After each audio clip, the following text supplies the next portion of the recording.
ஓம் சாந்தி. 21/2/2025.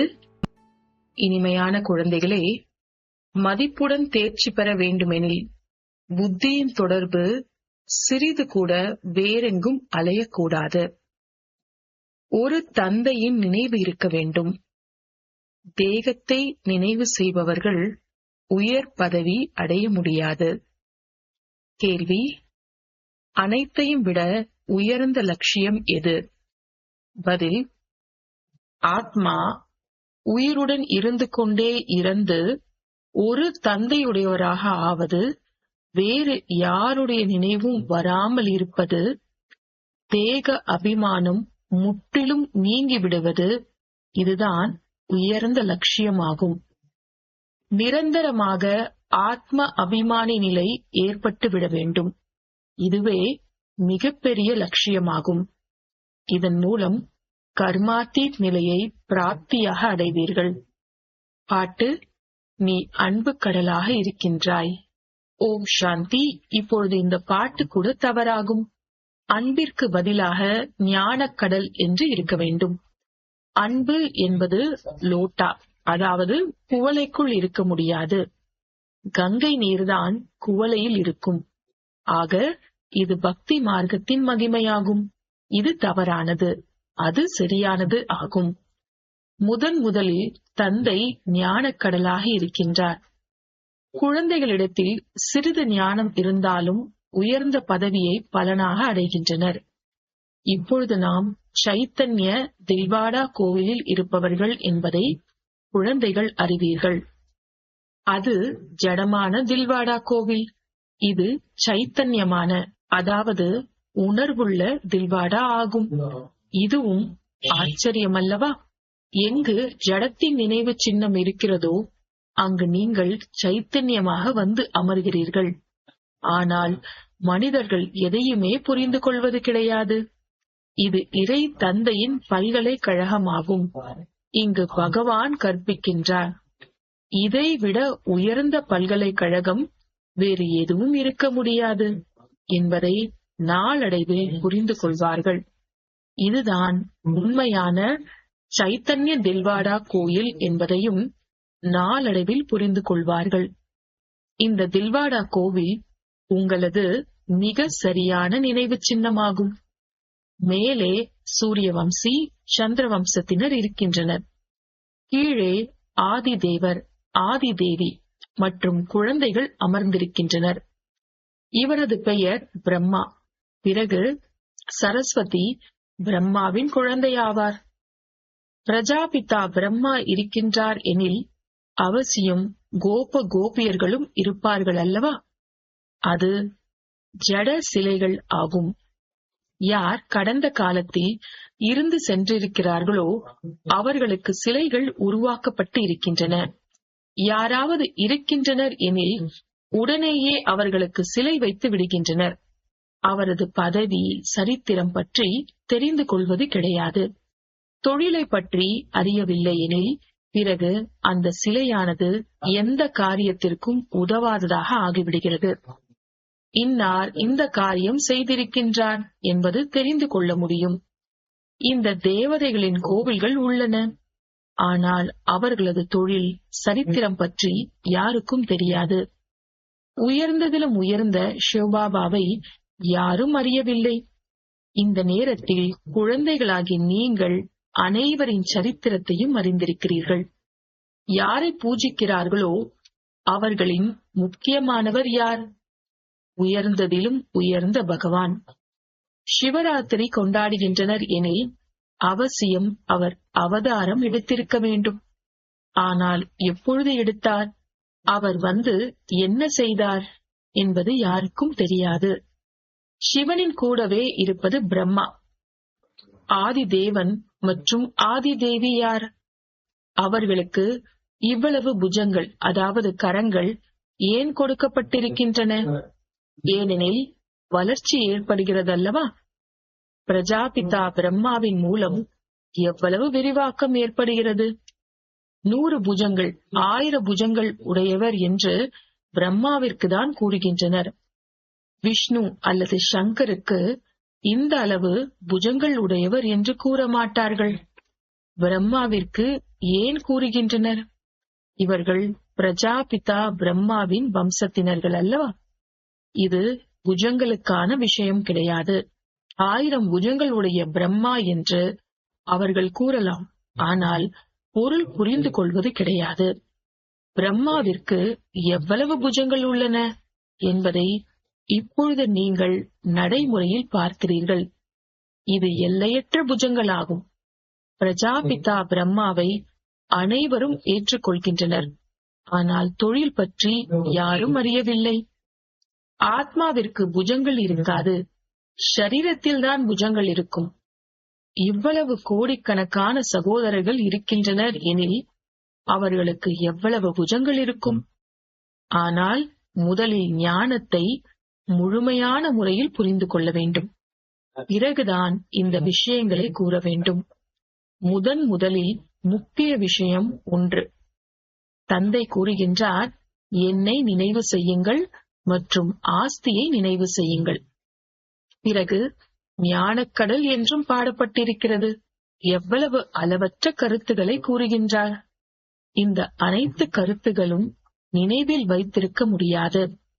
சாரத்தை புத்தியில் வைத்துக் கொள்ள முடியும். கடைசியில் மன்மனாபவ என்பது சாரமாக ஆகிவிடும். ஞானக்கடல் என்று கிருஷ்ணரை கூற மாட்டோம். அவர் படைப்பு ஆகும். படைப்பவர் ஒரே ஒரு தந்தை ஆவார். தந்தைதான் அனைவருக்கும் ஆஸ்தி கொடுப்பார், வீட்டிற்கு அழைத்து செல்வார். தந்தை மற்றும் ஆத்மாக்களின் வீடு அமைதியான வீடாகும். விஷ்ணுபுரியை தந்தையின் வீடு என்று கூற மாட்டோம். வீடு மூலவத்தனமாகும். அங்குதான் ஆத்மாக்கள் வசிக்கின்றன. இந்த அனைத்து விஷயங்களையும் புத்திசாலி குழந்தைகள்தான் தாரணை செய்ய முடியும். இவ்வளவு முழு ஞானத்தையும் யாரும் புத்தியில் நினைவில் வைத்துக் கொள்ள முடியாது. அந்த அளவிற்கு காகிதங்களில் எழுதவும் முடியாது. இந்த அனைத்து முரளியும் அனைவரிடமிருந்தும் ஒன்று சேர்த்தால் இந்த ஹாலை விட பெரியதாகிவிடும். அந்த படிப்பிலும் எத்தனை புத்தகங்கள் உள்ளன. தேர்வில் தேர்ச்சி பெற்ற பின் சாரம் புத்தியில் அமர்ந்து விடுகிறது. வக்கீலுக்கான தேர்வில் தேர்ச்சி பெற்று விடுகின்றனர். ஒரு பிறவிக்கான அல்பகால சுகம் கிடைத்து விடுகிறது. அது அழியக்கூடிய வருமானமாகும். உங்களுக்கு எதிர்காலத்திற்காக இந்த அழிவற்ற வருமானம் தந்தை செய்திருக்கின்றார். மற்றபடி குருமார்கள் அனைவரும் அழியக்கூடிய வருமானம் செய்கின்றனர். விநாசம் நெருக்கத்தில் வந்து கொண்டே இருக்கிறது.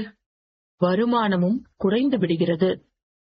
வருமானம் அதிகரித்துக் கொண்டே செல்கிறது என்று நீங்கள் கூறுவீர்கள். ஆனால் அவ்வாறு கிடையாது. இவை அனைத்தும் அழிந்து போய்விடும். முன்பு அரசர் போன்றவர்களின் வருமானத்தில் நடைபெற்று வந்தன. இப்போது அவர்களும் கிடையாது. அவர்களது வருமானம் எவ்வளவு காலத்திற்கு வரும்? இது ஏற்கனவே உருவாக்கப்பட்ட நாடகம். இதை உலகில் யாரும் அறிந்து கொள்ளவில்லை என்பதை நீங்கள் அறிவீர்கள். உங்களிலும் வரிசை கிரமமாகத்தான் தாரணை ஏற்படுகிறது. சிலரால் முற்றிலும் புரிய வைக்கவும் முடிவது கிடையாது. நாம் உற்றார் உறவினர்களுக்கு புரிய வைக்கின்றோம் என்று சிலர் கூறுகின்றனர். அதுவும் அல்ப காலமாகிவிடுகிறதல்லவா? கண்காட்சி போன்றவைகளில் மற்றவர்களுக்கு ஏன் புரிய வைப்பது கிடையாது? முழு தாரணை கிடையாது. தன்னை அதிபுத்திசாலி என்று நினைத்துக் கொள்ளக்கூடாது அல்லவா? சேவையில் ஆர்வம் இருக்கிறது எனில் யார் நன்றாக புரிய வைக்கிறார்களோ அவர்கள் கூறுவதை கேட்க வேண்டும். உயர்ந்த பதவியை ஏற்படுத்துவதற்காக தந்தை வந்திருக்கின்றார் எனில் முயற்சி செய்ய வேண்டும் அல்லவா? ஆனால் அதிர்ஷ்டம் இல்லை என்றால் ஸ்ரீமத்தை ஏற்றுக்கொள்ள மாட்டார்கள். பிறகு பதவி குறைந்துவிடும். நாடகப்படி ராஜ்யம் ஸ்தாபனை ஆகிக் கொண்டிருக்கிறது. அதில் அனைத்து வகையினரும் தேவைப்படுவர் அல்லவா? சிலர் நல்ல பிரஜைகளாக ஆகக்கூடியவர்களாக இருப்பர், சிலர் குறைவானவர்களாக இருப்பர் என்பதை குழந்தைகள் புரிந்து கொள்ள முடியும். நான் உங்களுக்கு ராஜயோகம் கற்பிக்க வந்திருக்கின்றேன் என்று தந்தை கூறுகின்றார். தில்வாடா கோவிலில் ராஜாக்களின் சித்திரம் இருக்கிறதல்லவா? யார் பூஜ்ய நிலையில் இருந்தார்களோ அவர்களே பிறகு பூஜாரிகளாக ஆகின்றனர். ராஜா ராணி என்ற பதவி உயர்ந்தது அல்லவா? பிறகு விகார மார்க்கத்தில் வரும்பொழுது ராஜாக்கள், அதாவது பெரிய பெரிய செல்வந்தர்கள் இருக்கின்றனர். ஜெகநாத் கோவிலில் அனைவருக்கும் கிரீடம் காண்பித்திருக்கின்றனர். பிரஜைகளுக்கு கிரீடம் இருக்காது. கிரீடமுடைய ராஜாக்களும் விகாரிகளாக காண்பிக்கின்றனர். சுகம், செல்வம் அவர்களிடம் அதிகம் இருக்கும். செல்வத்தில் ஏற்றம் இறக்கம் ஏற்படுகின்றது. தங்க மாளிகைகளுக்கும் வெள்ளி மாளிகைகளுக்கும் வித்தியாசம் இருக்கும் அல்லவா? ஆக தந்தை குழந்தைகளுக்கு கூறுகின்றார், நன்றாக முயற்சி செய்து உயர்ந்த பதவி அடையுங்கள். ராஜாக்களிடத்தில் அதிக சுகம் இருக்கும். இருப்பினும் பதவியில் வரிசை கிரமானம் இருக்கிறது. முயற்சி செய்து கொண்டே இருங்கள். சோம்பலுடையவர்களாக ஆகிவிடாதீர்கள் என்று தந்தை சதா கூறுகின்றார். நாடகப்படி இவரது சத்கதியானது இவ்வளவுதான் ஏற்படும் என்பதை முயற்சியை வைத்து புரிந்து கொள்ளலாம். தனது சத்கதிக்காக ஸ்ரீமத் படி நடக்க வேண்டும். ஆசிரியரின் வழிப்படி மாணவர்கள் நடக்கவில்லையெனில் எதற்குமே உதவாதவர்களாக ஆகிவிடுவர். அனைவரும் வரிசைப்படியான முயற்சியாளர்களாக இருக்கின்றனர். என்னால் இது செய்ய முடியாது என்று யாராவது கூறுகின்றனர் எனில் பிறகு அவர்கள் என்ன கற்றுக்கொள்வார்கள்? கற்றுக்கொண்டு புத்திசாலியாக ஆக வேண்டும். இவர்கள் நன்றாக புரிய வைக்கின்றனர். ஆனால் ஆத்மா உயிருடன் இருந்து கொண்டே இறந்து தந்தையுடையவர்களாக ஆக வேண்டும். வேறு யாருடைய நினைவும் வரக்கூடாது. தேக அபிமானம் நீங்கிவிட வேண்டும். இது உயர்ந்த லட்சியமாகும். அனைத்தையும் மறக்க வேண்டும். முழுமையாக ஆத்ம அபிமானி நிலை ஏற்பட்டு விட வேண்டும். இது மிகப்பெரிய லட்சியமாகும். அங்கு ஆத்மாக்கள் அஷரீரியாக இருப்பார்கள். பிறகு இங்கு வந்து தேகத்தை தாரணை செய்கிறது. இப்பொழுது மீண்டும் இந்த தேகத்தில் இருந்து கொண்டே தன்னை அஷரீரி என்று புரிந்து கொள்ள வேண்டும். இந்த முயற்சி மிகவும் உயர்ந்தது. தன்னை ஆத்மா என்று உணர்ந்து கர்மாத்தீத் நிலையில் இருக்க வேண்டும். பாம்பிற்கு அறிவு இருக்கிறதல்லவா? பழைய ஆடையை விட்டு விடுகிறது. ஆக நீங்கள் தேக அபிமானத்திலிருந்து எவ்வளவு விடுபட வேண்டும்? மூலவத்தனத்தில் நீங்கள் ஆத்ம அபிமானியாக தான் இருப்பீர்கள். இங்கு தேகத்தில் இருந்து கொண்டே தன்னை ஆத்மா என்று புரிந்து கொள்ள வேண்டும். தேக அபிமானம் நீங்கிவிட வேண்டும். எவ்வளவு பெரிய பரீட்சை! பகவான் சுயம் வந்து கற்பிக்க வேண்டியதாக இருக்கிறது. தேகத்தின் அனைத்து சம்பந்தங்களையும் விட்டுவிட்டு என்னுடையவராக ஆகுங்கள். தன்னை நிராகார ஆத்மா என்று புரிந்து கொள்ளுங்கள் என்று வேறு யாரும் இவ்வாறு கூற முடியாது. எந்த பொருளின் உணர்வும் இருக்கக்கூடாது. மாயை ஒருவருக்கொருவரின் தேகத்தில் அதிகமாக மாட்ட வைத்து விடுகிறது. அதனால்தான் பாபா கூறுகின்றார், இந்த சாக்காரத்தையும் அதாவது பிரம்மாவையும் நினைவு செய்யக்கூடாது. நீங்கள் தங்களது தேகத்தையும் மறக்க வேண்டும் என்று பாபா கூறுகின்றார். ஒரு தந்தையை நினைவு செய்ய வேண்டும். இதில் அதிக முயற்சி இருக்கிறது. மாயை நல்ல நல்ல குழந்தைகளையும் கூட பெயர் உருவத்தில் மாட்ட வைத்து விடுகிறது. இந்த பழக்கம் மிகவும் கெட்டது. சரீரத்தை நினைவு செய்வது என்பது பூதங்களை நினைவு செய்வதாக ஆகிவிடுகிறது. ஒரு ஷிவ் பாபாவை மட்டுமே நினைவு செய்யுங்கள் என்று நான் கூறுகின்றேன். நீங்கள் 5 தத்துவங்களை நினைவு செய்து கொண்டே இருக்கிறீர்கள். தேகத்தின் மீது முற்றிலும் பற்றுதல் இருக்கக்கூடாது. பிராமணி இடத்தில், அதாவது நிமித்த சகோதரியிடத்தில் கற்றுக்கொள்ள வேண்டுமே தவிர அவரது பெயர் உருவத்தில் மாட்டிக்கொள்ளக் கூடாது. ஆத்ம அபிமானி ஆவதில்தான் முயற்சி இருக்கிறது. பாபாவிற்கு பல குழந்தைகள் சாட் அனுப்பி வைக்கின்றனர். ஆனால் அதன் மீது நம்பிக்கை வைப்பது கிடையாது. நான் சிவபாபாவை தவிர வேறு யாரையும் நினைவு செய்வது கிடையாது என்று சிலர் கூறுகின்றனர். ஆனால் துளி அளவும் நினைவு செய்வது கிடையாது என்பதை தந்தை அறிவார். நினைவில்தான் அதிக முயற்சி இருக்கிறது.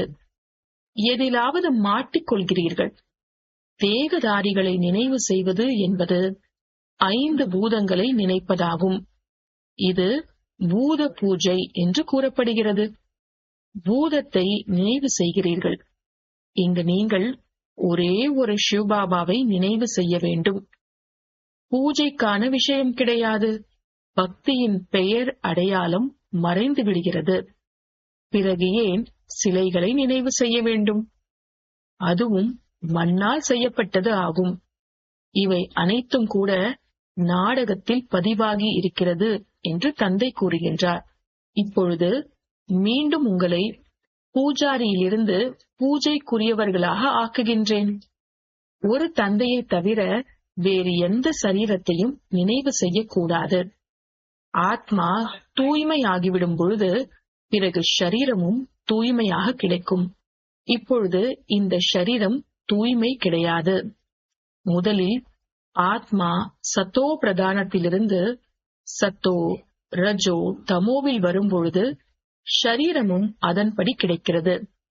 இப்பொழுது உங்களது ஆத்மா தூய்மையாகிக் கொண்டே செல்கிறது. ஆனால் ஷரீரம் இப்பொழுது தூய்மை ஆகாது. இது புரிந்து கொள்ள வேண்டிய விஷயமாகும்.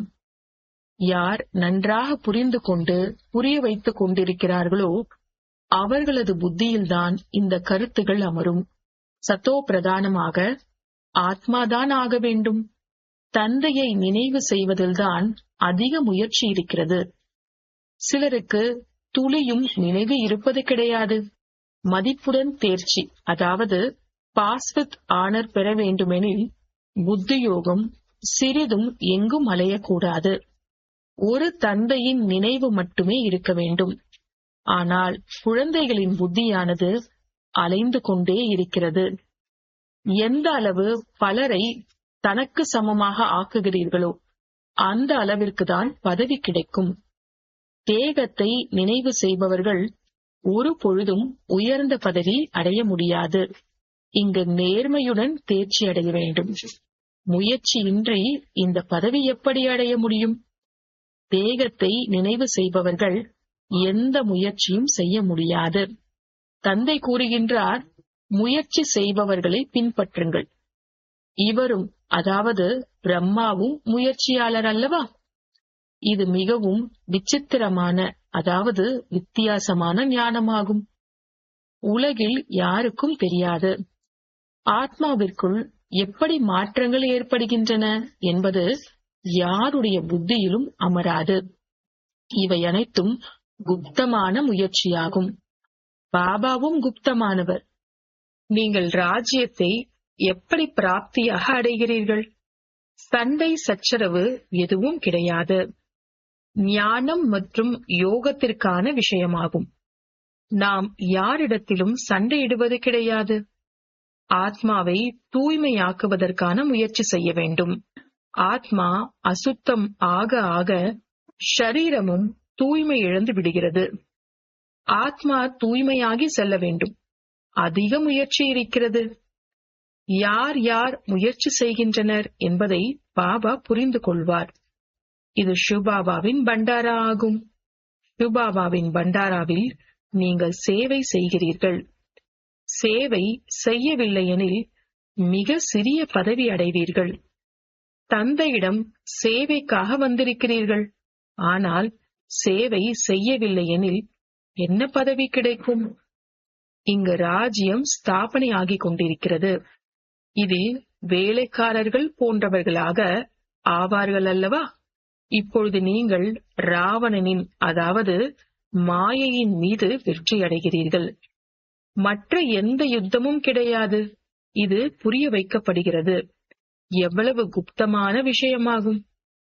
யோக பலத்தின் மூலம் உலக ராஜ்யத்தை நீங்கள் அடைகிறீர்கள். நாம் நமது சாந்தி தாமத்தில் வசிக்கக்கூடியவர்கள். என்பதை நீங்கள் அறிவீர்கள். குழந்தைகளாகிய உங்களுக்கு எல்லையற்ற வீட்டின் நினைவுதான் இருக்கிறது. இங்கு நாம் நடிப்பதற்காக வந்திருக்கின்றோம். மீண்டும் நமது வீட்டிற்கு செல்வோம். ஆத்மா எப்படி செல்கிறது என்பதையும் யாரும் புரிந்து கொள்வது கிடையாது. நாடகப்படி ஆத்மாக்கள் வந்தே ஆக வேண்டும். நல்லது. இனிமையிலும் இனிமையான தேடி கண்டெடுக்கப்பட்ட செல்ல குழந்தைகளுக்கு தாயும் தந்தையுமான பாப்தாதாவின் அன்பு நினைவுகள் மற்றும் காலை வணக்கம். ஆன்மீக குழந்தைகளுக்கு ஆன்மீக தந்தையின் நமஸ்தே. ஆன்மீக தந்தைக்கு ஆன்மீக குழந்தைகளின் நமஸ்தே. தாரணைக்கான முக்கிய சாரம். முதலாவது, எந்த தேகதாரியின் மீதும் பற்று வைக்கக்கூடாது. ஷரீரத்தை நினைவு செய்வது என்பது பூதத்தை நினைவு செய்வதாகும். ஆகையால் யாருடைய பெயர் உருவத்திலும் மாட்டிக்கொள்ளக்கூடாது. தனது தேகத்தையும் மறக்க வேண்டும். இரண்டாவது, எதிர்காலத்திற்காக அழிவற்ற வருமானத்தை சேமிப்பு செய்ய வேண்டும். புத்திசாலியாகி ஞான கருத்துக்களை புத்தியில் தாரணை செய்ய வேண்டும். தந்தை என்ன புரிய வைக்கின்றாரோ அதை புரிந்து கொண்டு மற்றவர்களுக்கும் கூற வேண்டும். வரதானம். கல்ப கல்பம் வெற்றியாளர் என்ற நினைவின் ஆதாரத்தில் மாயை எதிரியை வரவேற்கக்கூடிய மகாவீர் வெற்றியாளர் ஆகுக. கல்ப கல்பம் வெற்றியாளர் என்ற நினைவின் ஆதாரத்தில் மாயை எதிரியை வரவேற்கக்கூடிய மகாவீர் வெற்றியாளர் ஆகுக. விளக்கம். மகாவீர் வெற்றியாளர் குழந்தைகள் சோதனை தாளை பார்த்து பயப்பட மாட்டார்கள். ஏனெனில் திரிகாலதரிசியாக இருக்கின்ற காரணத்தினால் நான் கல்ப கல்பத்திற்கு வெற்றியாளன் என்பதை அறிவார். பாபா என்னிடம் மாயையை அனுப்பாதீர்கள், கருணை காட்டுங்கள், ஆசிர்வாதம் செய்யுங்கள், சக்தி கொடுங்கள், என்ன செய்வது, ஏதாவது வழி கூறுங்கள் என்று மகாவீர் ஒருபோதும் கூற முடியாது. இதுவும் பலவீனமாகும். மகாவீரர்கள் எதிரியே நீ வா, ஆனால் நான் தான் வெற்றியடைவேன் என்று வரவேற்பு செய்வார்கள். ஸ்லோகன். காலத்தின் தகவல். சமம் ஆகுங்கள் மற்றும் சம்பன்னம் ஆகுங்கள். காலத்தின் தகவல். சமம் ஆகுங்கள் மற்றும் சம்பன்னம் ஆகுங்கள். அவ்யக்த இஷாரா. ஏகாந்தவாசியாகுங்கள். ஏக்தா ஒற்றுமை மற்றும் ஏகாகிருதா ஒருநிலைப்படுத்தலை கொண்டு வாருங்கள். எந்த ஒரு விஷயத்திலும் வெற்றி பெறுவதற்கு ஒன்று ஏகாந்தம், மற்றொன்று ஏகாகிருதா. இந்த இரண்டு விதியின் மூலம் வெற்றி பெறுவீர்கள். எவ்வாறு உங்களுடைய நினைவு சின்னங்களின் மூலம் வெற்றி அடைபவர்கள் விசேஷமாக இரண்டு விதிகளை கடைபிடிக்கின்றனர், ஏகாந்தவாசி மற்றும் ஏகாகிருதா. இந்த விதியை நீங்களும் சாக்காரத்தில் கொண்டு வாருங்கள். ஏகாகிருதா குறைகின்ற காரணத்தினால்தான் திட நம்பிக்கையிலும் குறை ஏற்படுகிறது. ஏகாந்தவாசியில் குறை ஏற்படுகிறது. ஏகாந்தவாசியில் குறை ஏற்படுகின்ற காரணத்தினால் சாதாரண சங்கல்பம் விதையை பலவீனமாக ஆக்கிவிடுகிறது. ஆகையினால் இந்த விதியின் மூலம் வெற்றி சொரூபம் ஆகுங்கள். ஓம் சாந்தி.